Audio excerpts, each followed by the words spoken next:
Hi, I'm Dave Barnes. And I'm John McLaughlin. And welcome to Dadville. Dadville is a podcast where we talk about life, love, and the pursuit of awesome dadding. It's funny thoughts and deep talks. So please, enjoy your time here in Dadville and enjoy this episode with Steve Moakler. Yeah.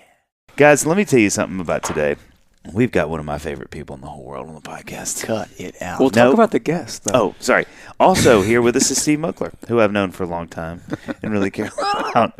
I am really glad you're here. So we have Steve Moakler with us. Steve, I'm going to give a little bit of the brag sheet, so buckle up. Yeah, so I know you are not a humble guy, but I've you're got gonna 30 seconds. Go ahead. You're going to have to. Okay. 7 records. Is that right? That's right. I was making sure. Most recent is Make a Little Room, which was released last year, 2022. Yep. Also, songs recorded by, this is fun. This is actually a pretty impressive, intensive list. Dirk Spindley, some people might know him. Reba, McIntyre, people might know her. Ashley Monroe, who's a mutant. Jake Owen, Ben Rector. What song did you and Rector? There's a song called Without You I had started in a chorus, and he played it for him, and he's like, dude, I love that. Can we finish it? And I didn't it's know. on the second album, I think. First or second. Yeah. Dude, I love that song. Thanks, man. Way to go. Opened for Old Dominion. This is insane. This list is truly like Willie Nelson. That was awesome. Dan and What Shay. did that look like, the Willie Nelson thing? It was a 4-show run out kind of in the out west, and we started in Nevada at this casino, and then made our way out to this cool, like the Santa Barbara Bowl. It was so cool. I mean, yeah, it's one thing to open for him, but that is where you want to open. That or like Texas. It was cool. The scenes we were driving through, it just felt so Americana. It was really cool. That's amazing. Dan and Shay. Tim McGraw and Faith Hill. I mean, that's no slouching list of people. Moakler's music. I just like calling you Moakler. Smoke, as I call him. His music has been featured in several movies, TV shows, commercials, such as October Baby, The Ranch. This is really cool. In 2017, Mack Trucks commissioned him to write and perform a song, Born Ready, for the release of their Anthem Truck series, which that's so cool. Thanks, man. Yeah, it was an honor. And also, and I love this too, and we'll talk about this, has been doing his hometowns and campgrounds tour for a decade, right? Yeah, didn't we talk about this year? And it's currently on the last iteration of it. Is the last tour of the series. Yeah, I just before I came here, I just hitched up the Airstream for the last time, and it was kind of an emotional deal, hitching it up and going, "Wow, this is my last time doing this." How do you feel? How do you feel knowing it is the last run of it? You know, it's bitter. I mean, it's bittersweet. I feel ready to turn the page in some ways. Like it's just change for my family. Yeah. But for me, I'm gonna miss it dearly, and I've just loved this adventure and of getting up close and personal with our audience, and as you guys know as performers, it's like you have to spend so much time away from your family, right? So I feel like it's kind of been this way that I've been able to kind of have my cake and eat it too, and so that's been the sweetest part. That's going to be hard to let go of that. And, The thing we talked about, I'm cheating because Steve and I just had breakfast last week, so I feel like I'm read in on a lot of the comings and goings. I'm up to speed. But like one thing that we did talk about that I think is, and John, you and Wirtz both did, like a hefty share of those during COVID, which was so cool. And I've done a run of it now. It's such a cool thing because I think nowadays so many artists, especially the younger artists that are coming up in the age of social media, it's so much of your interaction is online. So it's like you release music and sure you go and tour, but so much of there's just so much happening in the comment section or DMs or whatever. Like you're getting in Twitter, just obviously the back and forth there. Like we talked about at breakfast the other morning. What's so cool about that is it is the most distilled version of what we do. Mm-hmm. It literally is the most like concentrated version of performing for people. Like they are right there. There is no competition for your performance other than their phones. But there's, you know what I mean? Like you're in somebody's backyard and they're just sitting there ready to, and it's like kind of the best version of it because it's their place. They want you to be there. Right. They have all of their friends who are all read in on what's happening that night. It's like, and I think at first when you see, I know when that started to become a thing years and years ago, I mean, it kind of felt like, I was a little nervous. I was like, that just feels like it could be either like a little creepy or you get the wrong family and it's like they want to harvest your organs or something, or like stealing your hair during the show or something. Right. But I did it, and I don't know. We talked about this at breakfast the other morning, Steve. Like it's some of the most fun I've ever had playing shows. I'm so glad to hear that. Do you know what I mean? Because it's like you sort of can't lose, other than which a friend will go unnamed that had a bad experience because one of the hosts got absolutely hammer-faced and got really like demanding and weird. Okay. And we're not going to say who our friend was, and we're not going to say who that family was. Sure. But that was his or her only bad experience. And I remember laughing with him or her about it because, it was just like, oh, man, she was gone and like came up on the stage and started requesting Journey songs. And it was like, but other than that, it's such a cool, and the way you've done, I mean, I think you've probably done it the best of anybody I've seen, where it's, you have your Airstream with you have your kids with you, y'all have, the merch is so great. I mean, that thing you posted the other day, or I guess last night of the show, it was just like, God, like everybody's so happy to be there, and you're playing your songs. So how did the idea for it come about 10 years ago? My wife Grace and I, we got married that year, and we were two broke newlyweds, and she quit a sales job to start her own company that was actually a jewelry company that was employing women that were coming out of life on the streets. She had this dream and made this amazing line of stuff. So she quit her job, started doing this in our attic, and I was getting ready to I was recording my third album. And I was praying one morning. I was like, God, how are we going to get these dreams off the ground? And I just saw a picture in my head of us driving around in a camper. And it was so random at the time because I didn't grow up camping. But you really just had a vision of it. Was a vision in my head. It just popped in my head. But before I even knew what it was. And I said, that'd be cool. I don't know how this is going to be a profitable venture, but it seems fun. And then we kind of tossed around the idea. You guys know my friend Tim Schur. He was my manager at the time. Also worked full time at the Apple Store. That was my whole operation. Was me and Tim, and we just kind of developed this idea. I drew on a napkin. I drew like a camper with lights on it and a little stick figure of myself playing guitar, and I was like, that'd be cool. And we just kind of developed the idea. And I have to give Tim a lot of credit on all the development too. And so we just put a video out there. We said, hey, we're going on a cross-country trip. If you'd want to host us for a night of music and hanging out, like, let us know, send us an offer. And we had over 150 submissions. I mean, we were blown away, especially with the size of my career at that time. Yeah. I was so blown away by it. And so we did 40 shows in 50 days in an 11-foot Winnebago camper with no bathroom. Just married. Man, that is like just diving in. That feels like every marriage counselor would be like, please don't do this.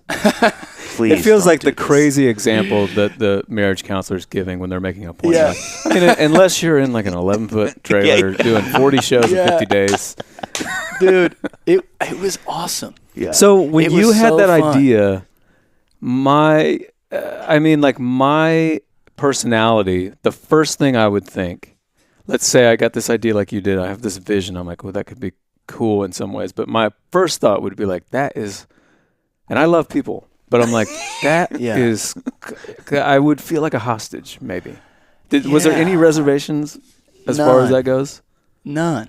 I think we were honestly we were just obviously young and maybe ignorant in some ways, but also just like hungry to chase our dreams, and we liked hanging out. So we're like, let's just do this. And so no, I can't say we felt that way. And my now manager Beth points out, she's like, you don't understand. Like most people would not, like no one on the roster where I'm at. Yeah. Like they're like no one. That doesn't sound good to anybody. I think the thing, but they're like, but you were unique, and I'm like, but you know what though? Yeah. I think it's such a compliment to you, because I think the thing that is so wonderful and pure about it is it really is like, it's nothing but for the love of doing it. Like, obviously it feels great and you're interacting with people who are very encouraging, and but it's like, you have to love this to do that.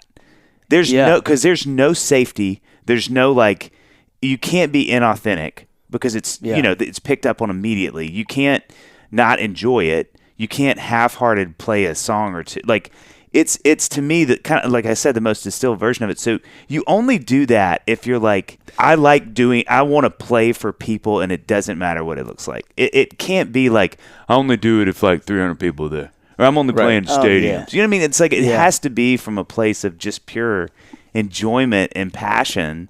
Yeah, it probably keeps it pure. I think it does. And I think I love playing, but I also have to say I love our audience. Yeah. And I think that's what I've learned through 10 years of doing this is like, it's cool when you, like, I guess I like to think I put a lot of myself into my music. So this is my theory. There's a vibration in the music. There's a resonance. So I think it is going to attract people that I'm going to share a vibration with. That sounds kind of new age. No, it's true. I have found that a lot of situations have been like, man, I just like these people. Yeah. I like hanging out with these people. That is, I mean, I feel like you'd say the same thing. I know you do. And I'm not just saying this, but I'm so thankful for people that listen to my music. I mean, I could tell you in my career of 20 whatever years it's been, I've had like 3 interactions. This is a hand on a Bible that were like, that was a little weird, or they were too pushy, and those were all with words. That was all with words. Yeah. And so, really, does it count? Right. That's the question. Sure. But you know what I mean? Yeah, I feel the same way. And you know what I think it is too? And this is, again, just a compliment to you. I'll never forget, there was a guy early in my career, did a couple shows with me. Great guy, Christian dude, young. And, we met up. He did a couple shows. And he would get propositioned almost every night by a girl. Because we were playing a lot of and he never would do anything. I mean, he's a great, great guy. But he finally came to me and was like, dude, what is going on? Like, it's really weird. Like, girls are just kind of always flirting, or like, what are you doing later, whatever. And I was like, you really want to know? And he was like, yeah. I was like, the energy that you put out is going to be the energy you get back. And if you watched his set, it was very mysterious. It was sensual. And I mean, he wasn't singing about sex or anything, but it was just, his vibe was very like alluring and, kind of mysterious. It was that vibe. Yeah. And I was like, bro, that is how this works. Like, if you're going to get what you put out. Yeah. And so if you're putting out sort of like, I don't know what I'm doing later. And oh my gosh, love is so hard for me. He would say that in between every song. I don't know what I'm doing later. Anyway, I was like, I don't know what I'm doing later. And but Star Spangled Banner, I don't know what I'm doing later. But I think it's true, and I think it's a compliment to you. And I mean, same with you, John. I think of that with words. A lot of our friends, it's like when you're on stage being joyful and your true self and these things, I really think, to your point, it does draw a lot of those people to you that feel the same, or it's a like-to-like thing. Yeah. And so I think vibration is a good word for it. It's like there's just a vibe. There's an energy, that you put out. Yeah, that's really true. One other thing, too, I want to say that I think helps the relationship there is when the difference of being in a venue and being in someone's house or backyard or whatever. Yeah. And it's like, I think there is a barrier that you have to overcome in a venue. Yes. Like maybe people bought the VIP thing. Yeah, and they paid this and they waited in line, and there's this, you're kind of elevated as the artist in a way in a venue. But I think for me, when I like pull into someone's driveway and like they get out, they see I'm like chasing my kid around, I got to change his diaper, and then I'm doing my chord. They see it's like, oh, this guy's just a guy. He's a guy. Like you can't. There's no. You know what I mean? I think it takes some of that that sex appeal, sex appeal stuff out. That I think makes the hang a lot easier. So here's a hot take, and stay with me. Here's a hot take that I have about that. I think one of the things that is always really interesting to me with guys, and this is most of my friends. I mean, y'all. I think of Wirtz, Rector, Holcomb. None of my friends that do music who I think are insanely talented have that. They're not trying to do that. There's not everybody that I'm close to that plays music, I know is actively trying to not be that, right? Like nobody that I know is trying to have star power. You know what I mean? It's trying to be like, check me out. And I think in some ways it really makes your career suffer. And I know this sounds ridiculous, but I think about this a lot. I'm like, I wonder if all of my friends really went, okay, because I feel like all of y'all are really good-looking guys, and it's like if you had wanted to, and you were 23 or 24, to be like, I'm gonna double down on a little bit of what Mayer did. Like, I'm gonna really put out there that like you don't know, and it doesn't even have to be for female interaction. I mean just that I'm mysterious and you can't get close to me, because it builds so much interest, right? Yeah. Like they're a mile away from you, so you're always kind of like peering over to see where they are and what they're doing. I think that has so much to do with people's success. I really do. Mm-hmm. And I think in this world that we live in, pre-new heaven and new earth, I mean, not trying to preach a sermon, but I do think it matters, because I think it makes people more interested. Like Taylor Swift you don't know that, you know just enough about her to make it interesting and keep you coming back. But I think if you think about so many artists that just fight so hard against that, I think their careers suffer, because that sort of voyeuristic thing in all of us, it's not exciting anymore, because they're just like me. And so it's what it's appealing about them. But I also think it's also potentially damaging, because to your point, Steve, it's like really affirming and sort of a bummer, because you're like, oh man, I guess I didn't think about it. If you're looking for that, if you're looking for some like superhuman, then yeah. But I think there's something almost hardwired, whether we want it to be or not. Yeah. Like if I meet Bono, I know he is a human. God made him just like he did me, like all the same little parts. And now he's made different inside his head and heart and soul and things, but he's just a dude. He's gonna, I can't help shake I'm with Bono. And I think that thing, like it would take me, if he was like, we could probably hang for a month every day.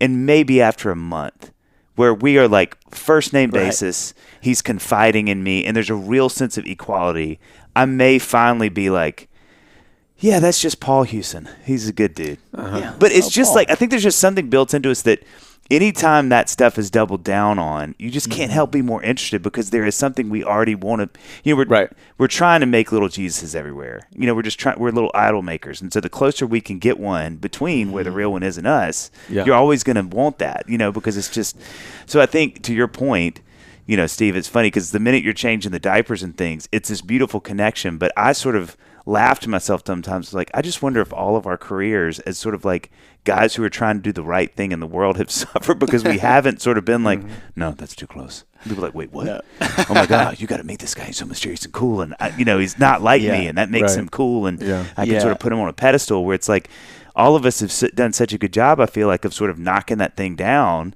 so that when people meet us, they're like, oh, man, yeah, you really are just like me, which I love and I will always do. Yeah. But, I do wonder sometimes if it's kind of like, if it hurts in some ways, because you just can't play the sort of like, I'm over here and you're over there. Yeah. You can't put the cat back in the bag, I do have to say that in my notes, at the very top of my notes, Steve, I'll show you.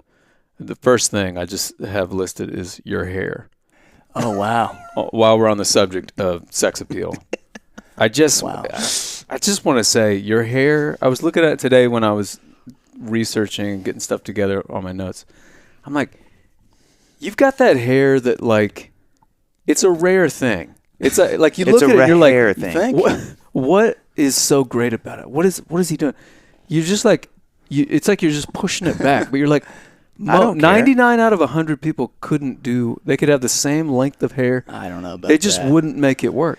I appreciate you saying that. The hair is a thing. You know how, like, when you go to one of those, like, street caricature drawings, people, that your hair would be the thing that they would, they pick out, like, a feature and they really, like, augment it. It's one of my favorite accounts on Instagram, which I can't follow because I feel too convicted. But do you know this one I'm talking about? It's the guy who purposefully draws caricatures, like the worst versions of the people. And it's like in an amusement park. I haven't seen that. And I don't know how he gets away with it. But like, it is like if someone has a decent sized nose, it is just a nose and two eyes. But it's like at a theme park, and he's really good at it. And it's just so heartbreaking every time he gives it. Anyway, but I remember, meeting you. I remember this, Steve, because it was like, to your point about the hair, John. I remember, like, early days, whenever that was, 10, 15 years ago? Probably 15 years ago. 15. I remember Wirtz coming to me and being like, dude, there is this guy who is awesome. He lives in town. I just heard his music. He is, like, the next thing, I'm telling you. And I was like, and there's two things that happened to me. I mean, like, I can't wait to meet this guy. And then the other side is now it's one more person I have to kill. Mm-hmm. And so I remember him giving me All the Faint Lights. Yeah, that record. Yeah. And listening to it and being like, dadgummit, this is so good. And I was like, I love it. And then seeing a picture of you and being even more frustrated because it was like, oh, great. And he's like, cool hair, and he's this good-looking guy. And then we met, and you were so much, personality. And but I remember feeling, God, this is that guy, isn't it? It's the guy who's like, he's got great songs, a great voice, he plays guitar well, and he's really good-looking. And I just remember thinking, like, this is not. I didn't come to Nashville for this. This is not why I'm here. But I just remember it being hearing that album for the first time and just being so floored. Like, and that's, John had a note, which I wanted to bring this up. You were really interesting to me too, because you started writing so young. Like, you know what I mean? Like, I feel like, wasn't it like 13, 14? Yeah, 14. Yeah. So, I mean, which, we kind of talked about this a little bit, but like, of all my friends, that's not a You would think thing. that a lot of us have that story, but we don't really. No, not at all. Dave and I both started writing songs way later. Huh. Last year. Just a year and a half ago or so. Yeah. It made me curious, like, what was your relationship with music like? Anyone who was writing songs in junior high, I'm like, okay, tell me about that. Like, what was that like? Were you like was that your thing at school? Yeah. Was it like, Steve's the musician guy? Yeah. Well, it did become my thing. It did. I didn't feel like I had a thing until I picked up a guitar. But thank you for everything you said, by the way. I was sitting here kind of speechless because, like, truly, you guys are who I was listening to when I was in high school, and getting inspired to write songs and move to Nashville. So it's really cool to hear that. But yeah, no. When I was 14, I started. You know what it was? I remember listening to Napster. Like my dad worked from home in the office basement. I got Napster and I downloaded the Dave Matthews Band song. Yeah. I remember spinning on my dad's swivel chair at the outro of I think his song "So Much to Say." Yes. And bam, chicka chicka boom. And I don't know why I was just like, I want to play guitar. I want to play and I begged my mom for a guitar. And I wanted a Fender Stratocaster. She wouldn't get me one because I'd quit everything else I did, and they were expensive. Yeah. But my grandmother lived with us at the time, and she was dating a guy named Tony after my passed away. And Tony collected all kinds of stuff, including guitars. Oh, wow. She overheard me asking my mom. One day I came down for school, and Tony dropped off this like 1980 Alvarez acoustic guitar. It was like still dark out. I came down in the morning, and I was like, no way. So I started playing the acoustic guitar and learning chords. And That's young, 14. I guess. What was the first song you learned? You remember? Dude, the first song I learned, I think, might have been "Lunch Ladyland" by Adam Sandler. Oh my god! Because there was two chords in it. There was just two chords in it. I was like, it's a 2-chord song. I was obsessed with that song at that time. That's a middle schooler learning to play guitar, right? Adam Sandler. Totally. But yeah, it was as I learned chords, I just started writing songs, and I didn't realize till later it's kind of weird. So when you were playing, are you just doing it for the fun of doing it, or are you like, I think I'm pretty good, or was there some sort of analysis of like, yeah, I think this is my thing? It started just as fun, like something I was just doing like on my own, in my bedroom, like just wherever. That was like what I'd put off everything else just to play guitar and learn songs. And then the first time I played in front of people was with a band. So like, one guy, my friends in high school, middle school, started playing drums. Another one started playing bass. You know how it goes. And I'm like, wait, we could make this a thing. I didn't have the guts to go and play on my own in front of people. Yeah. And we were all fighting. Like no one wanted to be the singer. And I was like, okay, well, I guess I'll be the singer. So our first gig was at this like winter festival at school. It was like in the cafeteria in the middle of the day around Christmas time. And we played some original songs. Oh, dang. Wow. Along with Outside by Stained. Really brought the house down with that. Oh, my gosh. Oh, the video of that is just so painful. Wait. It's just so painful. Stained. Of every band. Adam Sandler and artist. Stained. I've always had great taste. Do you love Adam Sandler? Do you love Stained? You'll love Steve Moakler. Did y'all have a band name? Yes. Please tell me. It was called Line of Reason. No, that's actually, that feels, that's not bad. I don't hate that. I kind of do, but thank you. But you know what I mean? Like, that could have been. It could have been. See, I in some ways feel like the ones that like are really bad are almost better now. Ours was just kind of like, trying pretty hard. I see the effort. I just remember. I mean, we've talked about this on the pod, but I just remember like being in high school and when we moved to Knoxville, and there was some bands in the school that were actually like pretty good, and I just it was dark magic to me. It was literally like going to and I was even in a band, which is funny because we would do that, but going and seeing bands play original songs when you're like 16 and 17, it literally felt like I am seeing something that it was like I couldn't understand. How do you, like, you're in my chemistry class, how do you sing that song you wrote? Like, where are you getting that? It was mind-boggling to me. So I can't imagine at that age your friends, because you're not up there playing whatever, the Beatles or John Mayer, it's like whatever they would know. Yeah. You're playing a song you wrote, which I remember that just felt like I can't comprehend how unbelievably far and amazing that was. So how did it go? It went really well. I mean, like the kid, your like friends we were got like, a good "That was response. awesome." Yeah, and as I was saying, it was like I wasn't very good at in class. I wasn't great at sports, and it was kind of like I felt like I had a thing. I feel like and I felt like some of the girls maybe looked at me a little differently. It's like that was cool, and I'm like, all right, I like the way this feels. Let me find another chord. Yeah. You ever heard of E minor? Oh, watch out! So I think. Looking back, I think we felt like affirmed and enough. I mean, the gig. There's footage of the gig. It's terrible. Really, but I mean, like, to your point, we were middle school kids, and our peers thought that was cool, coolest thing in the world, and we kept doing it. Did it's funny now because I think obviously doing what we've done for all the years we've all done it. If someone came to me and said, "Hey," now Nashville's different because it's in the water, but just stay with me. If someone came to me that was like, a friend at church or something at school, whatever, dad says, "Hey, like, my son is 14 and he's like writing songs on his guitar," I would be like, this is substantial. I'd be like, you need to pay attention to that. I'm not saying get him lessons. I'm just saying, to me, that's a tell.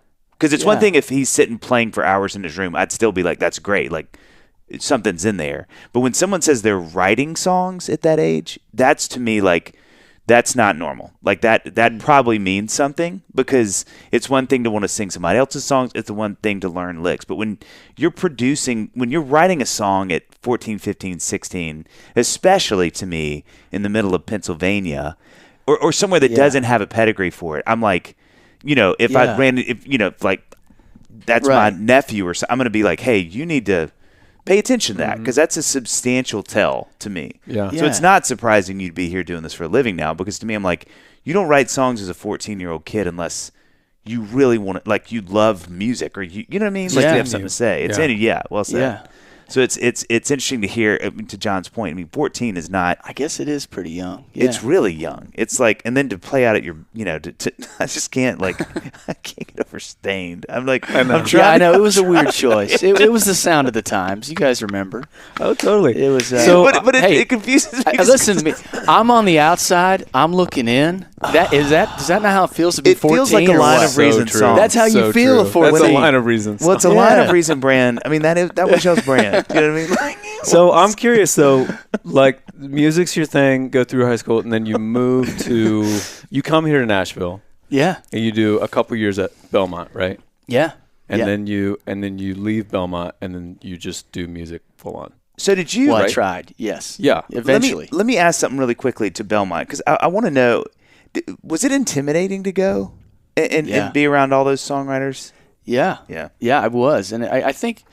Did you do all the showcases? I did. Yeah, I did okay. as much stuff as I could, and it was intimidating, and it was so inspiring at the same time. Yeah. It almost felt like equal parts. Yeah. Like it's the classic, big fish in a small pond, and you come here and you're like, well, everybody's got this gift and this passion, and I think it was like it put the songwriting on like overdrive. Yeah. Because I'm constantly seeing people, little show posters, and hearing little things people are working on. So when I was like, I was always writing songs after class, in the dorm, in the laundry room, so I was just fired up and intimidated. But I think the intimidation almost it's a circle fueled, in itself. Yeah, just kind of fueled the drive. Yeah, that's so cool. But I missed that time. John. I love fall. Hang on. Dave. That was good. Okay. I love everything about fall. I love falling in love. Oh. Yep. I love falling back time-wise. Spring forward, fall back. Yep. But you know what I especially love? Tell me. It's just fall. The season fall. As the leaves are turning, the kids are back in school. The air is crisp. Amen. And hey, this one's for you. Guess what's plentiful? Candy corn. It's plentiful. Dave, I love fall too. It was probably my favorite. You got the crackling fires. You got trick or treating. You got apple cider. But I got to be honest with you. Yeah. When I see the leaves falling off the trees, I'm kind of reminded that nothing lasts forever. That's I'm an artist. I go deep. Yeah, you do. And I owe it to my loved ones to secure my family's financial future. I'm an artist, but I also, You're a practical responsible artist, You know John. what I mean? Yes. Starting with life insurance, Dave. Yep. Fabric by Gerber Life makes it quick, easy, and affordable to protect your family so you can get back to enjoying your life. That's true, John. Fabric was designed by parents for parents to help you get a high-quality, surprisingly affordable term life insurance policy in less than 10 minutes. Get your personalized quote in just minutes and then apply when it's convenient for you. It's all online and on your schedule. That's right. You can go from start to covered in less than 10 minutes with no health exam required.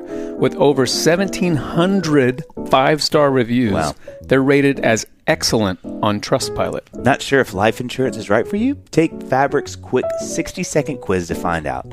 There's no risk to apply. They have a 30-day money-back guarantee, and you can cancel at any time. Fabric has partnered with Gerber Life, trusted by millions of families like yours for over 50 years. Join the thousands of parents who trust Fabric to protect their family. Apply today in just minutes at meetfabric.com/Dadville. That's meetfabric.com/Dadville. MEET fabric.com/Dadville. Policies issued by Western Southern Life Assurance Company. Not available in certain states. Prices subject to underwriting and health questions.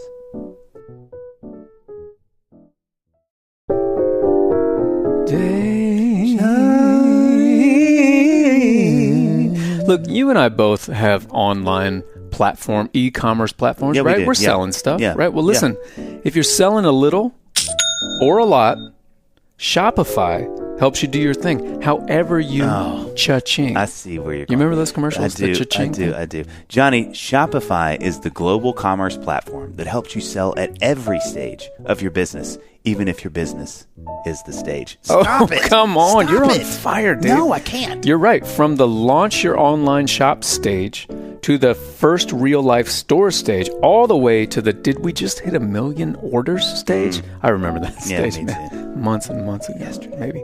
Shopify is there to help you grow. Whether you're selling silly string or hawking Halloween horoscopes. Oh, that's good. That's just good writing. Shopify helps you sell everywhere. From their all-in-one e-commerce platform to their in-person POS system, wherever and whatever you're selling, Shopify's got you covered. Shopify helps you turn browsers into buyers with the internet's best converting checkout. Dave, listen to this.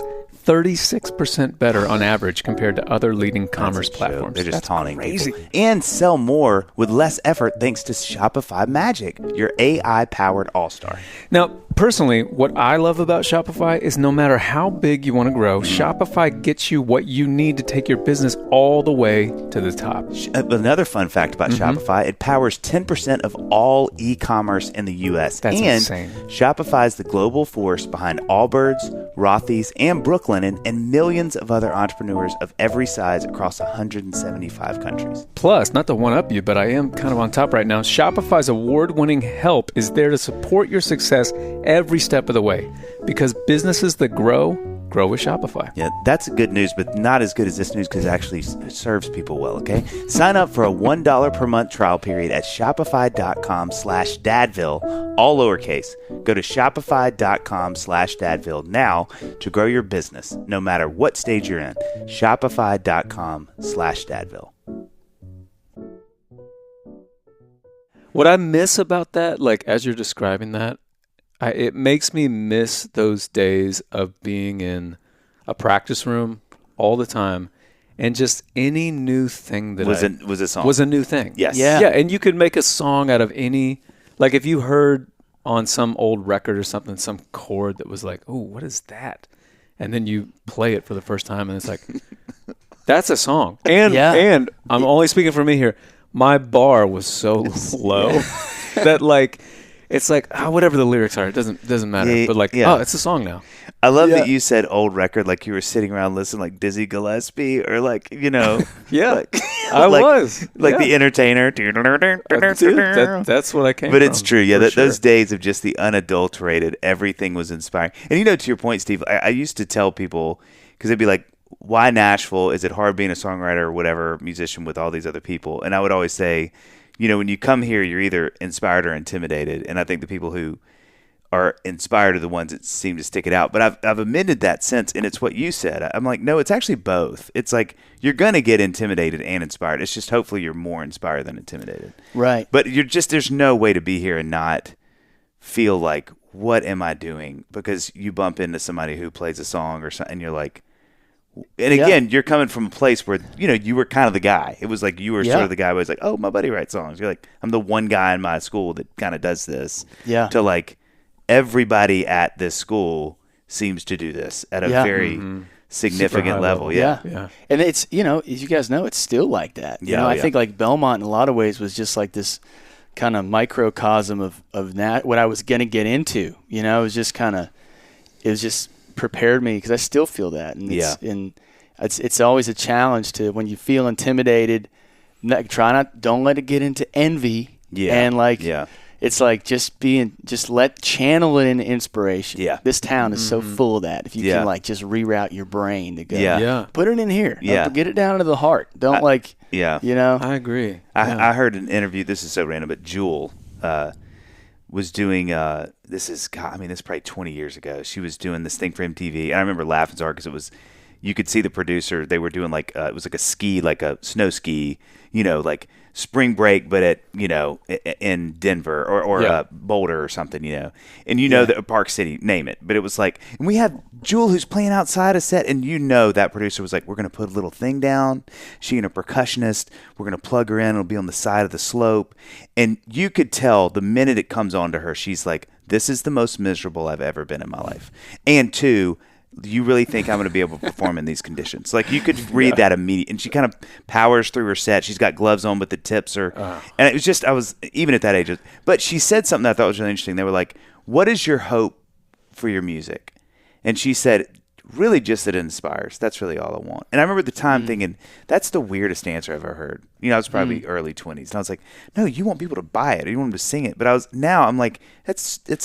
Pure. I just want it to be inspiring. I just want people to hear it. And either then they want to go write a song, or they want to go tell their girlfriend they love her, or whatever. But like, I just want it to be inspiring. And so to your point, it's true about this town. It's intimidating as crud, but man, it's so inspiring. It is. On a good day, on a bad day. Right. Like, well, that's probably what's so great about the hometowns and campgrounds thing, is you get to hear those stories. It's exactly right. Very well said. Yeah. Yeah. I mean, you guys know when you're in Nashville, in this bubble, and kind of when you're, your channel, your audience is through DMs and it's like there's this disconnect, and you're in here and you kind of feel like, oh, well, you can just see in whatever all your other artist friends are doing, and all those measuring, units of whatever. This many people at the show, this is where I'm out in the chart and the radio. And it can start to feel small, At least I struggle with that sometimes. But when I get out on tour and just whatever, I meet a family, like, we listen to music in our kitchen, like every day. Or a guy tells me, man, I quit my job. This song like gave me this perspective. Or people, people that have suffered with loss or fighting cancer or whatever. And they go, your music helps me. I'm like, that really puts a lot of wind in my sail. It's unbelievable. That's the stuff that, you guys know, that's what keeps me going. And so I get what Joel's saying but getting that feedback is it's unreal. And two, it's to your point, it really is such a great, I will literally say this out loud to myself some nights after I do shows like that, where I get to interact with people, especially in those settings where it's like a little off the beaten path. It's not a venue, so it feels a little like this is how we do the venue shows, and it's good to meet, or like a VIP experience, which are great.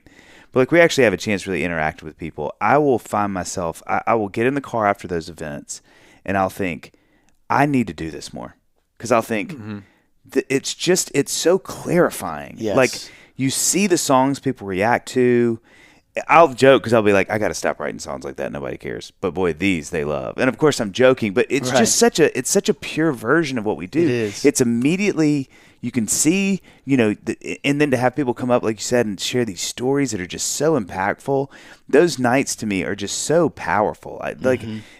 I remember. I'm telling you, every time I get in the car those nights, I'll take a beat and I'll just go, God, I just needed this to remember, like, what is it I'm trying to do? Because it's so hard to not get lost in the, like, he's playing where, she's doing what, they open for who, or they're closing for who, or whatever. Right. But instead going, man, this is the feeling. This is the thing I keep chasing. It's just this feeling of, like, connectedness, to see the songs matter to people, to know that, you're doing what you feel like you've been called to do and that it's having an effect in the world. It's just so, and especially in 2023 when it feels like everything we're having to deal with social media and whatever can get so confusing and get spun in the wrong way, or a comment can't be taken like it's meant to be, or people leave some snarky comment, whatever it is, and it just feels it's so far away from that experience, which is just so like, oh yes, just human. Yeah, humans hanging out, talking, and having a beer in the driveway. Yeah, while their kids run around. It's like,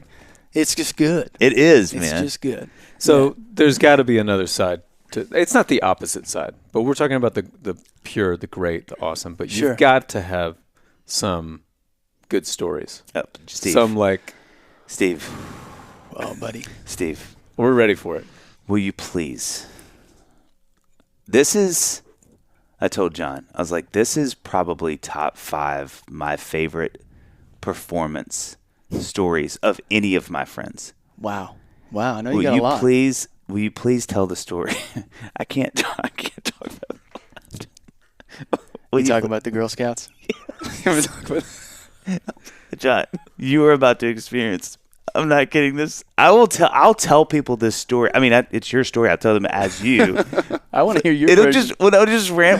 Somebody will be like, dude, I had the worst thing. I was like, can I tell you one of my favorite stories of all time? Please tell the folks in John this story. Well, so we're doing this. I'd say we. It was just me. This is not. You and the Holy This Spirit. is pre-hometowns and campgrounds. Okay. This was early days. This was probably right after I had met you, Dave, and I just dropped out of college after 2 years. By the way, can we just? I don't want to keep this, but how did your parents feel about that? That's a big move. Mm-hmm. So I almost didn't go to school to begin with. Oh, okay. But I actually had this independent record deal offered to me when I was 18. Oh, wow. And it's a long story, so I don't want to. I know you just asked a question, but I ended up turning down the deal. An attorney. I have that in my notes. Like, how did you turn down a deal at 18? Okay, do you want to go into that? Because I'll please give it to us. Okay, then we'll get to the Girl Scouts. 5 stories. We'll get to the Girl Scouts here. We'll land all these. It's a choose your own adventure.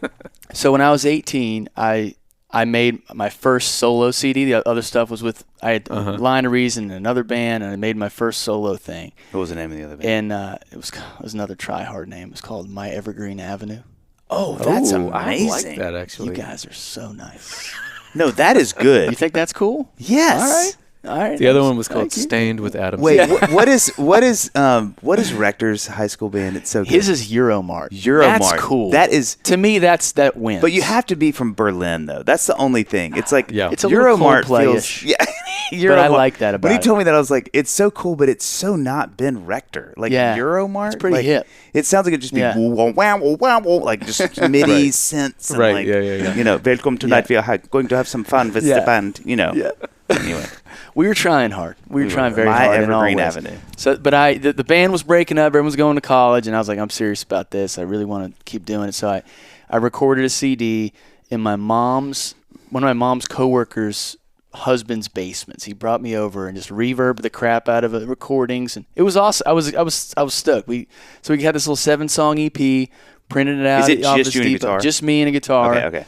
I think I had my friend come over and play keys on a couple things, but it was super bare bones. And one of the bands that my high school band had opened up for was coming back through town. I knew they were signed to a little indie label down in Florida, and I never do this. Like, I literally, since I've come to Nashville, it's not been my play. But I gave him my CD. It was like, so I said, and I was like, man, you just give it a listen. I just recorded this. And he took it back gave it back to the president of the label, who was actually he was in a band called LFO. You guys remember that? Yes. New Kids on the Block? This guy, Brad Fischetti, one of the guys in that band, started a label. It's called 111 Records in Orlando, Florida. And he heard the recording, and I was working at a dry cleaner at the time in my town, and I got a phone call, and it was Brad, the head of the label. I had no idea. Like, the guy from the band never even told me he gave it to me. I didn't know he listened to it. And then I get a call from the head of the label, and he's like, I mean, made me feel like $1 million. He's like, dude, I love your stuff. And he's like, I tell you what, like, I want to fly you down here and talk about a record deal, maybe a publishing deal. And I was like, oh my gosh. In my mind, I'm like in a tour bus like next week. Totally. So he flies me and my dad down. We go down. It's so funny. I remember like, I'm so glad your dad went, by the way. My dad went, and the funniest thing is my dad, who God bless him, he's not like a super fashionable guy. He's like a meat and potatoes kind of guy. I was like, Dad, I think I need some like cool clothes for this. He's like, okay, where should we go? It's like, we go to like JCPenney and Urban Outfitters. No stylist. It's hilarious. The stuff I wore, it's like not even stuff I would wear. It's like nothing matched. And I go down there with just like my new clothes. And he takes us out to the Cheesecake Factory. Oh my God. And offers me a record deal and a publishing deal. That's where deals are closed. Deals come on, closed. Man. It was the spot. Cheesecake in Orlando. That's Steak Diane. Where do I sign? Steak Diane. Chicken Madeira. Yeah, thank you. Yeah. That was a good one. Oh yeah. So anyway, I get this record deal. I mean, which was insane. It blew my mind. And I ended up having to get an attorney to look it over. So when you're down there, did you like play for him? I didn't. That's actually funny. Wow. I didn't even play with him. I didn't play for him. Y'all had one dinner. We just had dinner, and I think they probably saw the outfit and they're like, all right, we're good. It was probably. We don't they're need like, to, we don't need this to hear guy's this rebel. Legit. The this style's off the charts. Yeah. So. Also, could he be blind? We need to make sure he's not blind. No one combines pennies with Urban Outfitters. We've never seen it done. You're on. We're in. It was original. Yeah. LFO's style changed overnight.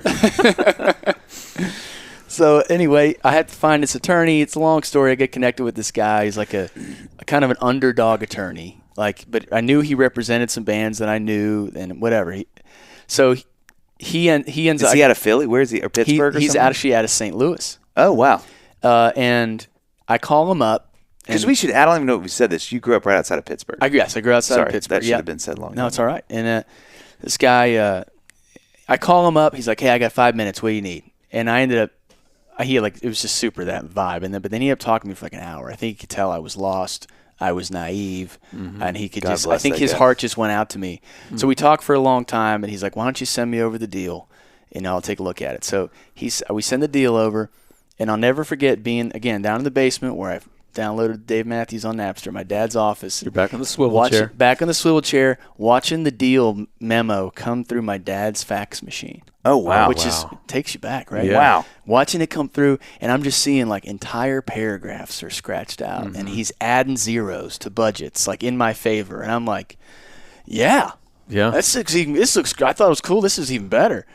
So we send the markups to Brad, the guy at the label, and he says, and he ends up calling me the next day, but it just goes straight to voicemail. It was like, I don't know how you could, or maybe I missed it. It seemed like I didn't even get his call, but I get this voicemail, and he's like, hey, I thought we had a relationship. We're really insulted by this deal.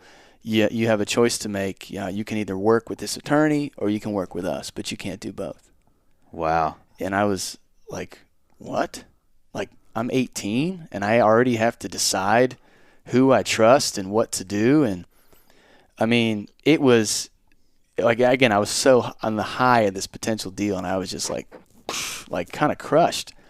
So it was I remember it being a really hard decision. I remember being like frustrated and confused to like the point of tears and But there was something that Dan, the attorney, said that really like put it in perspective for me. And he said, "Hey, I really think you have talent, and I also think you're really young, And if you want to get in the music business, this is a long road. And if you want to go, like I'll walk it with you. Like I can help you out.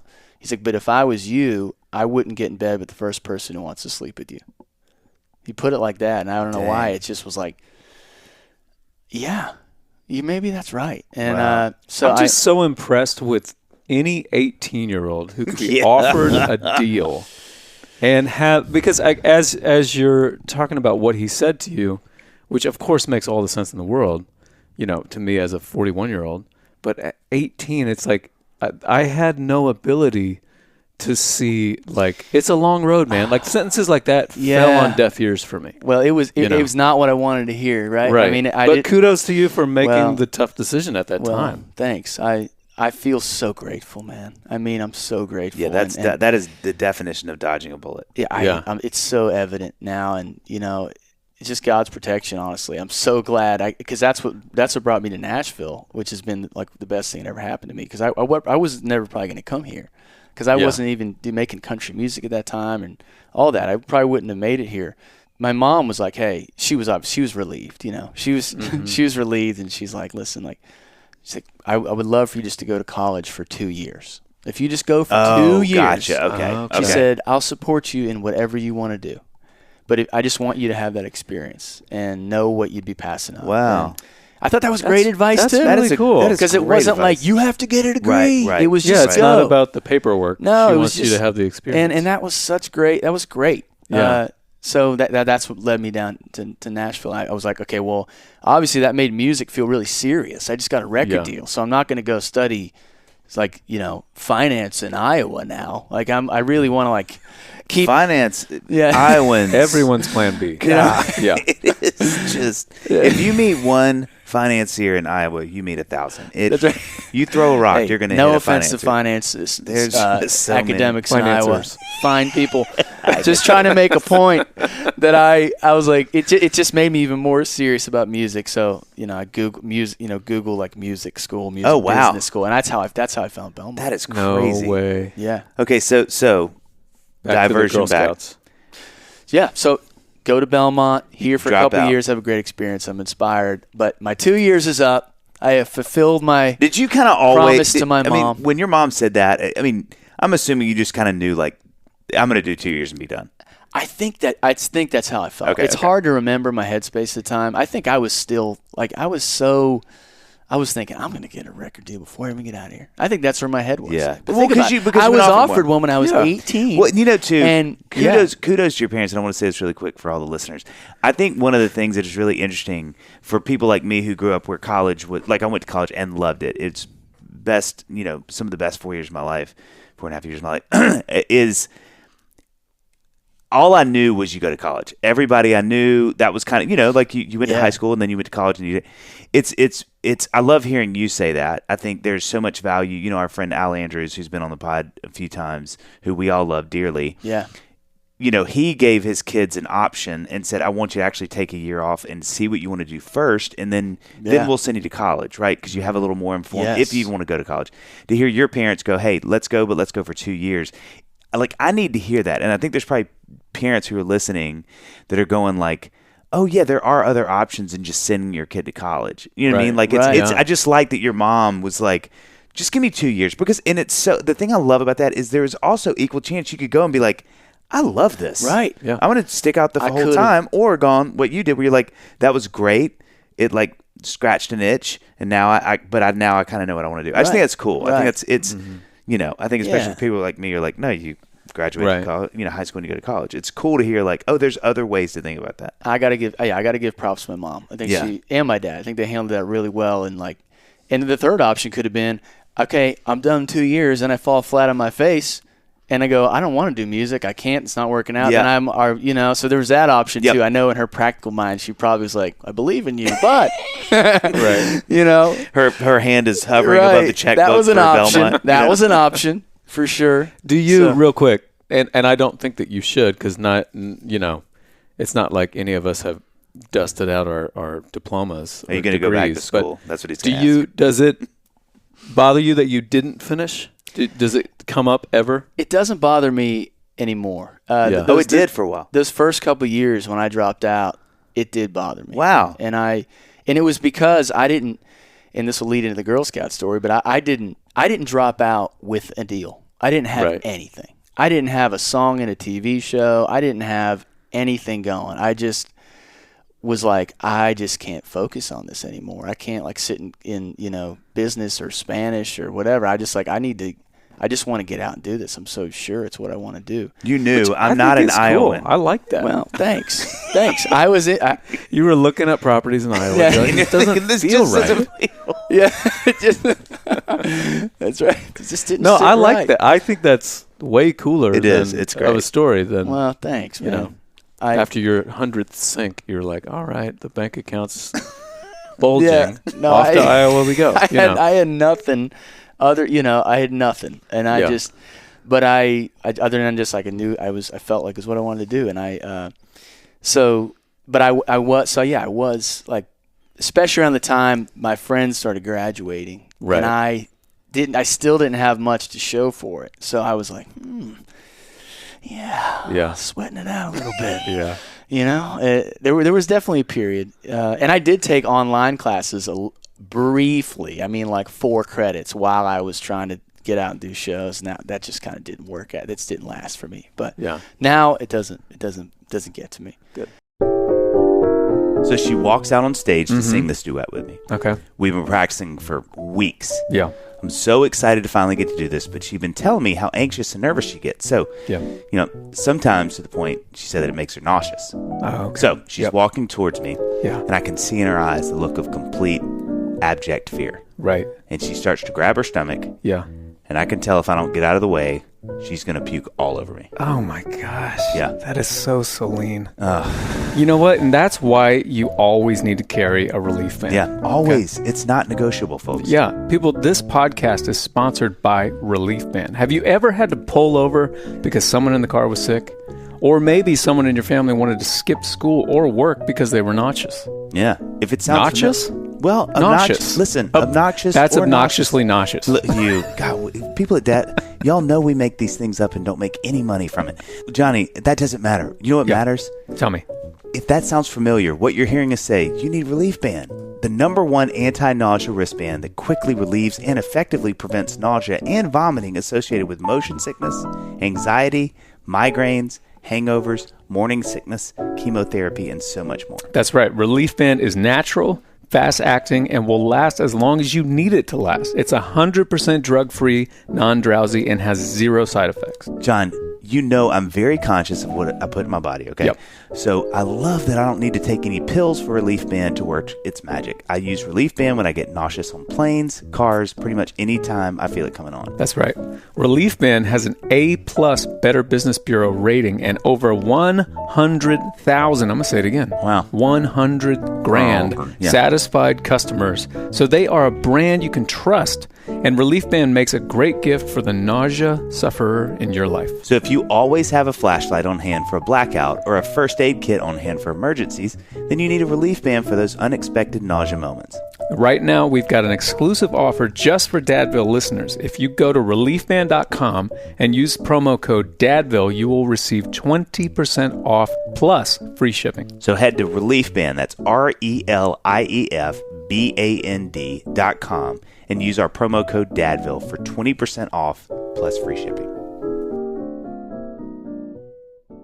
But again, going back to that period, to get to your question about the Girl Scouts, so what did it look like? I drop out, nothing going. I'm cold calling venues, just learning everything the hard way. Like, how do you get in these places? I'm saying, where's John McLaughlin, Dave Barnes playing? I got to play in these rooms, So I'm calling, like, okay, it doesn't work that way. Pretend to be a manager, still not getting very far. But I remember being at a coffee house, and I got an email to play a show in Atchison, Kansas at Benedictine College for $450. Bro. And I was like, here we go. Game $450. Let's go. And I losing money on the trip. Let's do this. Well, that's so I look at I was at the Edge Hill Cafe. I remember this vividly. I remember Google Maps. I'm just juiced on coffee. I got Google Maps up, and I'm like, okay, $450. And then I Google Map it, and I'm like, oh, It doesn't work. It doesn't work. I can't do it. So I literally painfully write back, I'm so sorry, I can't make the gig. And like 10 minutes later, I get another offer to do a show in Omaha at a sports bar for $250. I have no idea how. And for some reason, $250. I was like, 2 gigs. Okay, now I got a tour. Game on. I got a tour. Yeah, I got it. So I'm like, that's a North American tour, bro. Yeah, that's right. Yeah, so you're looking at tour shirts. Yeah, looking it up. 2 dates. Yeah, maybe I can get a couple more and get some more lines on the back of this tee. So I go. This is so funny to think about now, but at the time it felt so logical. I'm like, who do I know between here and Omaha, Nebraska, where I can like play a show and stay for free? And you guys know Jake Goss. He's the drummer for Who Laney. Who has been on Dadville. I've heard the episode. Yeah. He's an old friend and used to play drums with me and stuff at Belmont and beyond. And so I'm like, okay, Jake's parents live in, I think it's in Fayetteville, Arkansas. And I knew I could stay for free there because they offered, and so I booked this gig. I love young man brain. Yeah. I just love it so much. This is young man brain. and I found this venue on called the Pontiac Coffee House in Fayetteville on MySpace. Sent him I can't remember if it was a message or a call, but I set up a show on my way out to my other big gigs I had, and I'm like, all right, here we go, locked in. I got 3 dates. Here we go. I think I got one on the way back, but who knows? To the story, I get in my at the time Honda Element with my CDs. I love that car. I'm dropped out of school. I got nothing going except this. Do you have all the faint tour. lights at this point yet? I think I did. Okay. I think it maybe just came out. And I'm driving out there. I'm like, I think it's like 9 hours to Fayetteville or something. Are you driving day of? Day of. Oh, rough. Day of. Young man brain. Once again, but I couldn't pay for a hotel. Yeah, you can't. That's the thing. I didn't have that kind of cash. That's not in the expenses. No, it wasn't in there. So I get to the Pontiac Coffee House. And it's got to be the Pontiac Coffee House, by the way. It's like it's a gravel lot. I get out, and it's overcast sky, and I get my guitar. I walk in there, and behind the cashier, the only person in there is the barista / cashier. Overcast sky. Yeah, I've taken you there, and that's the only person in there. And I'm like, okay. It's all right. It's early. People will be here. Yeah, because this is on my website. People are gonna come. It's a walk-up town. Yeah. So I go like, hey, I'm Steve Moakler. I'm here to play tonight. Can you briefly just tell us a little bit about just like how's your bravado right now? It's humming, right? Like you're walking in there just like, I got a lot on the line. You're like, I got my guitar. It's me. Yeah, it's me. I know you've been expecting me. It's the date's on my website, hopefully on your website, and we're gonna do good business tonight. We're gonna do good business. So much to my surprise, the guy kind of counters he's like, what? I was like, I'm here. Steve Moakler. Well, I'm say it again. I'm here. You must not have heard me. Yeah, I'm here to play a show. He's like, let me get the manager. So he goes in the back, and I'm just starting to get a little nervous. And they're back there for a little too long, and because it's not a big place. And then he comes back out and with the manager guy, and the guy's he's like, I'm really sorry. We did not know about this. We didn't know you were coming, and he, and I'm like, okay. I'm like, okay, all right. What are you thinking? My mind's racing. I'm like, do I just leave? I'm like, I can't leave. Like, I'm here. I just drove all the way. I just dropped out of college. Like, I need to do something right here. All of that. So we just kind of have this silent standoff. My mind's racing. I think he's not going to tell me to leave, but I'm like, so he's like, I guess you could just, you could play. You could set up. You could play right there if you want. I was like, okay, yeah, yeah. I'll play. So there's no PA. There's no stage. There's just a couch in this. So wait, do they have shows at this place? I don't know. They were supposed to have this one. I thought they had a couple. I thought I'd seen it. It's hard to go back and recall all the details. The trauma is so deep. Your brain's so deep. You can't open that file. I thought they had shows. I don't know. Maybe they didn't. And so again, just to reiterate, there's a couch. There's a couch. And that is, there's no stage, there's no a couch PA. and a coffee table and a couple chairs What, like this. what time of day are we talking? This is about 5 o'clock, but show time was going to be 7. And so I go, all right. They're like, set up right there. I was like, cool, fine. Set up right here because I'm still thinking people are going to come. Oh, yeah. Now I got to be here. Yeah, man. You got to set up quick. Those people are they're on their way. They're on their way. Yeah. Luckily, it's a quick setup. No PA. I just pretty much have to take literally the just guitar went out. back out to get my stack of CDs. I set them on the coffee table, and I think I ate some kind of wrap thing they had there, whatever, and I just waited, and I kick off the show. No one's there. Just sitting on a couch. Sitting on the couch. Oh boy. No one's there, and like the vibe in this place, like just to continue to take you there, it's like they got like, there's like T-shirts with wolves on them, and like plates with angels, and there actually is just a big Pontiac car for like a 1950s Pontiac in the middle of this place. Okay. And I'm finally starting to take in my surroundings. Yeah. This is a weird place I'm in. Yeah. And get into song 1, song 2. I look across further. It's kind of an odd big room, and I look across and I see there is people here. There's actually a little Girl Scout meeting happening on about 50 feet away. There's like a half wall in this corner where there's a Girl Scout meeting. And I notice in my third song, there's like some moms that are kind of peering over the half wall, smiling at me. And I'm like, hold on, I have to ask one quick question. Are you talking about doing the songs? Are you just going? I think I'm just going. Okay. I'm just going. I'm aware there's no one there. The guy behind the counter was like giving me the time of day, and I can't remember. He might have clapped once or twice. So you're literally just playing to the air. I'm just playing. I'm just hoping Which somebody I don't know walks what in. is more sad. No silence after the song or the one guy clapping. It's hard to say. It's hard. That's a toss. It's hard to say. That's a debate. One guy clapping. Yeah, that's the name of this episode, by the way. Yeah. So, it doesn't take a lot to just get me spurred on at this point. I'm hungry. I'm desperate. And I am desperate. And the mom smiling. I don't know. This is young man brain. Oh, I love this so much. I go, here's my shot. Yep. That's all I needed. Here we go. So, without too much thought, which I do, I would say I'm normally kind of an overthinker, but I didn't think about this at all. I just get the guitar in the right hand. I just pick up from the couch. I gotta clear the distance. You gotta go where the people are. I gotta clear the distance. Yep. Okay. So I walk by the Pontiac, and I pick up a stool on the way, and I put the stool down in front of the Girl Scout meeting, and I start to play my fourth song. And I think it's going to be great. Oh yeah, my heart's racing, but I'm like, this is going to be what a comeback story this is about to be. Yeah, what a comeback story. And I start to play, and the moms that were smiling, like the faces quickly change. It's quick, and it's immediate. It's concern. There's fear. There's concern. They're looking around. They're looking at each other, like, who's going to handle this? This needs to stop. And the alpha mom finally stands up. She's like, yeah. No, sorry. I said, hey, I'm sorry. Like, I'm getting the vibe. I'm like, hey, am I bothering you guys?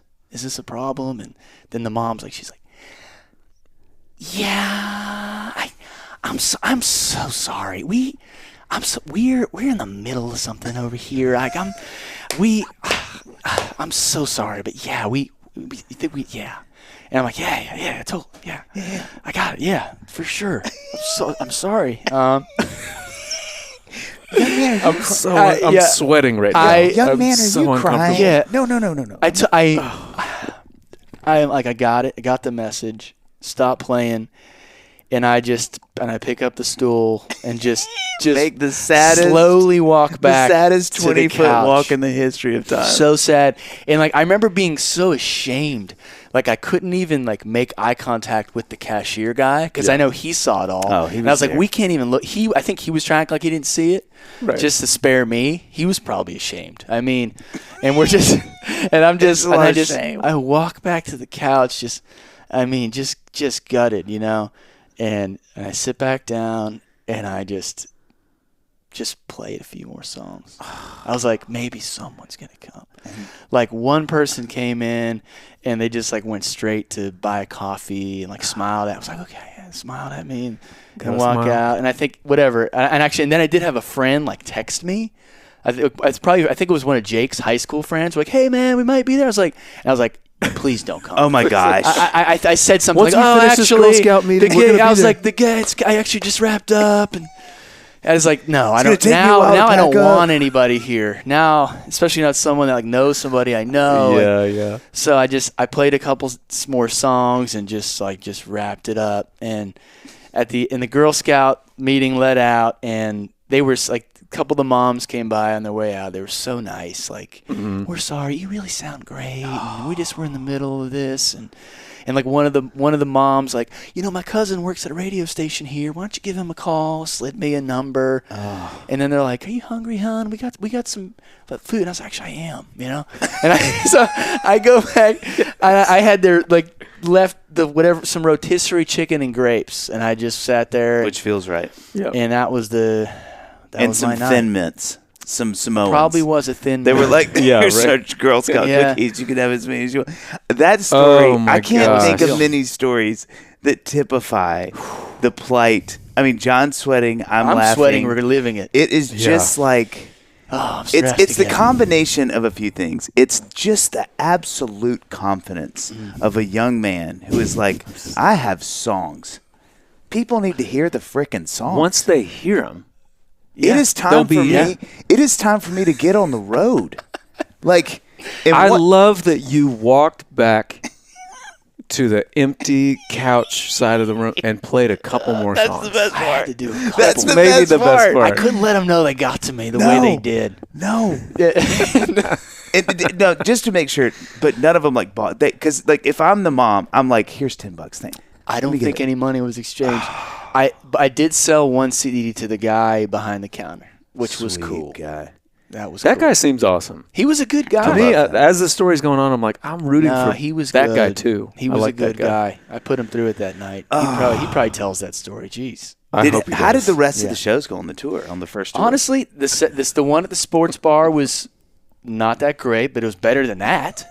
The bar was low, but then the one at the college in Atchison, Kansas was awesome. Oh wow! And that that's all it takes, bro. And you know what? It was awesome. It's like golf. You just exactly need one like shot, golf. It one has good to shot be every said 500. too. Yeah, those kind of weekends.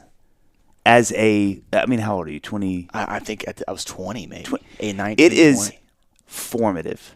Yes. It really is. It is like you have to do it. You have to go from like, okay, like nobody cares. Like, yes, you go home that night, you lay in the bed, and that to me is like, this is where the rubber frickin' hits. Because when you get up the next year and like, time for the next show, it's like, yes, you go and play another show. Yeah. You know what I mean? Like, that, I just love that. I love that, like, oh, no, that I'm okay with that. Like, it broke me. Oh, I live to play again. Like, this is, you know what I mean? It's like you have to do that. Like, I played a show, I technically played a show in Memphis one time where we pull up to, this was actually the first, it was at the High Tone Cafe. The old it was hit the one. First time where I was like, this is a legit place. We're playing Memphis. Yeah. This is a High Tone Cafe. Big town. Yeah. And we get there. My name's spelled wrong, of course, with an H. We load in. We play the show. Only one person comes. And that guy left early. And he only came because he thought the other John McLaughlin was playing. But who is the other one? The jazz guitar. Okay. Yeah. He's a legendary guitar player. Not to me. You're a legend to me. Thank you. Yeah. Thank you. We've got that recorded. Well, send me that. But I was with my band, though. So I feel like that makes it... Yeah. That makes the whole experience so... It spreads the shame different. out. Yeah. It spreads the there's shame. a shared sense of all of that. You were just straight up by yourself. Straight up. I had a show at early days, played down here at Bongo Java. Mm-hmm. In the upstairs. After Hours Theater. I love that place. It will always have a piece of my heart. It was so few people that it was just my friends from college. We'd all just moved here. It was about 5 of them. It was only them and me. Yeah. And I'm trying to play like it's a packed arena. And at one point, one of my good girlfriends goes, Dave, and breaks the fourth period, fourth wall. Yeah. And I'm like, on the mic, yeah. She's like, can we just go eat? When are you going to be done? And I was like, can I just play like the show ender? She's like, the show ender. I played. Hit him with the hits. Oh, and I was like, and they were just kind of like, cool, you need some help packing up? I was like, yeah. We just got to pack. Went and ate. Those moments are just so similar. They're character building. Yes. They're so character. Okay, so oh my gosh. when we start talking about camp, the thing that I want to know, so you have these two boys. Yeah. And they're how old? 3 and 4. 3 and 4. I can't imagine as a dad. So they, we've all seen those nightmare shows. How on the other opposite end, how sweet is it that your boys get to see you do these shows that they get to see you do? See the people's responses to it. You know what I mean? Like, I just think that's such a beautiful thing, especially coming out of that story where it's like, not only is it all these people that love what you do, but your kids, your sons are watching their dad do this thing and seeing people immediately respond to it and hear people talk about you and come up and give you hugs and, talk about how much that's such a sweet thing. Yeah, it is cool, man. It's kind of all we know. They were in the womb out there and diapers out there. So I haven't really given that like a ton of thought, but that is, they're probably cool. like little mini celebrities in this group, right? Everybody knows that they're your kids. Yeah. I think, they do get like gifts and stuff. They get they get a little spoiled out there, coloring books and stuff like that. Oh yeah. So, but yeah, they love it. They love coming on the road. They like the change of scene and it, I think they really enjoy it. Yeah. And it's cool. I think I'm just starting to get feedback like that. My oldest son is like singing some of my songs. Oh man. And I can't really see it from where I'm at, but like Gracie, during the shows. Yeah. And just last night, like we were brushing his teeth and I think, I posted that like recap video from the tour. So my song was playing and and he's like, and he started singing it a little bit. And I was like, you like that song? He's like, I like that song. Oh, I was like, that's so nothing cool. better in the world. So cool. Nothing better. Yeah. Yeah. And it's still brand new to me. 3 and 4, I'm just starting to get some of that. Dude, 3 and 4, so it's cool. You guys are in the thick of it. Yeah. Like when I have we are. I have 2 girls that are when Luca was 4, Livy was 2. I mean, I think if Amy, my wife, were here, I think she would agree with me. Like that's probably the hardest time. That's the time where it's like the most physically exhausting, I feel like. Yeah. Because you're still like now, like our girls, they come downstairs in the morning fully dressed. Oh my gosh. I can't even imagine. Like when you say you're brushing your son's teeth, I'm like, yeah, that's you used to have to do everything. Like what do you find is like the hardest part for you? I got this is a question. If you could omit one part of the day, one of the daily dad things, what would it be? Man, that's a great question. I think it's probably this first thing comes to mind, but it's the period after dinner and before bedtime, where dinner has been served and it was largely denied. Right. And now we want to eat everything, and it's just like, just like mentally, what do I do? It's just, am I creating bad habits? And like physically, I'm like, somehow I've dirtied 3 more plates. Right. There's crumbs everywhere. I just cleaned the kitchen. Like that period of time, I don't know why, like every day feels like the hardest period of time. Yeah. And then when that kicks into bath time, my kids my youngest one is a nut in the bathtub. Like it is like he's like, it's like SeaWorld in there. It's crazy. Like we've had water leaking through the ceiling. Yes. And it's just like, that period of time right there, the post dinner, I'm hungry into bath time. Yeah. Is the hardest part. That's a rough time. So with you and Gracie, what do you feel like y'all's superpowers are as parents? Ooh. Like what are the things y'all are like, man, each kind of covered these bases well? I feel like I'm I feel like I'm pretty good at like the practicalities of like getting their lunches packed, getting their clothes clean, and like I guess that kind of stuff, like the logistics, the physical, getting you what you need, that kind of stuff. My wife is really good. She's like the nurturing, like safe place. I can also be a little like, a little more strict, probably more like trying to keep it on the rails because of that. And she's a little more like gracious, like when they're having a hard time, like getting on their level. And I'm learning from that. Yeah. I think too, I mean, we've talked about this a lot on the pod, but I think same gender parent kids are always, there's always more friction. Like dads to sons, moms to daughters. There's just, because, and we've talked about it a lot, but like, I think people kind of theorize that it's because the plight of a man. Yes. And so you're like, you need to toughen up because the world's going to do all this stuff. And a woman is doing the same thing. It's like, I know what it's like to be a girl and a woman. And you got to, pack this thing in tight because it's going to.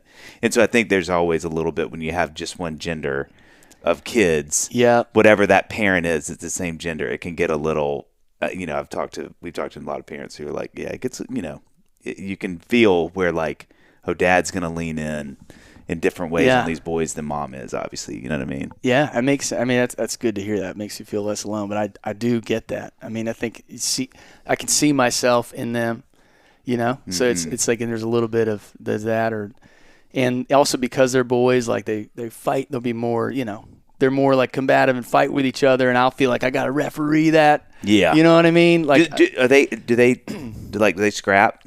They're starting to scrap a little bit. They're not too bad. They're pretty like sweet-natured guys, but they'll get into it a little bit. Yeah. It's not even as they'll just like fight even just like verbally a little more, and then every now and then as they get bigger, I feel like it's getting a little more off. Now they have a little more weight to throw around, like like the quick. It's like the quick hits, like they're real quick. It's like just get one in. It's the hockey chick. Yeah, exactly. It's a little into the more of that, and then it's like after 2 or 3 of those, I'm like, hey. Yeah. It's always tricky when, because my 2 girls will fight, they will wrestle, and it's tricky when it's like, I'm up in the kitchen, they're down on the couch, and they're like, they're having a great time, and I'm like, watching them, it's so great, and then they go a little too far, and then I'm like, all right, hey, come on. And then they go too far, and then one of them's crying, and then I get down there, and they're both laughing again. It's this weird sort of like, I feel like I need to jump in here, but like you guys are going back and forth between like having the time of your life, and like crying and being upset. It's tricky. Well, it's just line. Like, and this is such an obvious statement, but I'm seeing this more with our kids. As they get bigger, they just get more hurt. And so what at that age where you are, you can have little tussles, but nobody, they're so small. Right. So they can't hit that hard. They're not that heavy if they're sitting on each other. Now it's like ours are just getting to that age where like if Ben is just like laying on Sam to annoy him, if he lays on him the wrong way, like and pins his his arm or head or something, he really gets hurt. Yeah, and so it's no longer like you gotta watch out as a college. Yeah, just because he's smart and knows what he's doing and how to pin his younger brother. But I do think so. One question I love asking. So with boys being 2 and 3, with your kids being 2 and 3, like you've been in it for a minute. You know what I mean? You've been in it 4+ years, whatever it is now. If you could go back, like either. You've just had, what's your oldest name? Jack. Yeah. So Jack has been, let's say he's either about to be born or whatever, and you can time travel back, and Steve is standing there in the hospital room, and you have like a couple of minutes. What's knowing what you knew now, what are you saying to him? Brand new dad, Steve? Yeah. Jack Moakler is a phenomenal name, by the way. You like that? Thank you. I appreciate that. He's either going to be like a really good bar fighter or like could be living in Iowa and doing just amazing finance. Maybe some finance out there. Yeah. I can have it. It's a good path, Either one. Yeah. Man, what would I say to myself at that time? Jeez. I mean, dude, you guys know this. It just goes so freaking fast. You know, I think I'd say just to lean in and just to soak it up. I mean, even those like newborn nights that are coming, all that stuff, that was like so exhausting. Just to soak it up more. Yeah. Do you feel, have you seen yourself, like, or let me ask this differently. What are the ways you've seen yourself change the most as a dad? Man, the heavy hitters. I should have been prepared. I've listened to this podcast so many times. I think you hit me with some fresh stuff. You're inspiring different things, Steve. I think, I mean, for one, it's changed how I want to spend my time, you know, and that's been a huge one. Just feeling, I feel like and I think there's a good and a bad to this, but I feel like I've gotten a little more like dutiful in some ways. You mean like dude? Like no, like dude, like duty. I was joking. Like I've got to be more of a guy. You know what I mean? I'm more dude-ish, dude-like. Just lean into the dude thing. No, man, I've gotten a little more dutiful, which I think is in some ways is cool. In other ways, I'm like trying to keep it in check. You know, my heart's gotten way softer. Not that it was ever super hard. I mean, but I feel like I've got, dude, I can cry a lot easier. Oh my gosh. Which I think is good, especially when you're making music, keeping it soft, right? But man, yeah, so I feel like I've gotten I think a lot more, I guess, I'd say tender, maybe dutiful, and just being a lot more, choosy about what things I want to do. Yeah. Yeah, that's a great word. I think I like how you said that about soft. I do feel like, man, I can always cry at anything, but gosh, every year more I'm a dad, or however you say that, with every year longer that I'm a dad, man, it's embarrassing. Like we were touring a school this morning, and we met this wonderful guy who's head of diversity. And he started talking, and I got so choked up. And I was like nervous he was going to notice. Because he's like, let me tell you what we're doing here for all this stuff. And I just was like, why am I so choked up right now? Hearing this guy just talk about diversity and now it's so purposeful. I was like, something about it just hit me. Yeah. I was like, oh, my kids could be at a school where they're being so, and I was like, okay, you got to pull it back, Barnes. It's like, okay, yeah, totally. Dude, I feel the same. And my dad was like this, and his dad was like this. I remember my grandfather, who was a clarinet player, he would talk about certain clarinet solos on certain records, and he would cry. Jeez, man. I don't know what it was. That is beautiful. And I don't feel like I was like that before I had kids. Yeah, there's a thing. I feel like there's like becoming a dad. It feels like there's rooms in your heart like you didn't know were there, and then they open up with each child. It's like, and it just feels like I feel everything more. Yeah, hard things and good things. Think about that. I'm getting a third of this. There's a room. I mean, when you said that, I literally was like, this feels like a co-write starting. Because I had this but idea. how would Stained do it? Okay, we thank you for your time. Before we let you go, is there anything, we're trying to be better at this. John and I laugh because I feel like we forget to like ask what people want to plug. Because you got stuff going on. So like anything I know, and just would you quickly tell everybody about what Gracie's doing? How cool Oh yes, thank you for asking. Cool. I would love to plug that. My wife Gracie is an amazing creative entrepreneur. She just launched this new business called Emergency Confetti less than a year ago, great. And it's these giftable confetti kits. That's like they're kind of made like a little retro looking first aid kit, but instead of preparing for bad things to happen, they're preparing for good things to happen. So there's a spontaneous one. There's one for bridal showers and one for birthdays. All kinds. She's and there's a whole line now. So check out Emergency Confetti. Great idea. Isn't that so cool? It's really cool. I'm super proud of her. And so yeah, definitely want to plug that. Yep. And then for me, man, I got my latest record's called Make a Little Room. My 7th album. I'd love for you to check it out.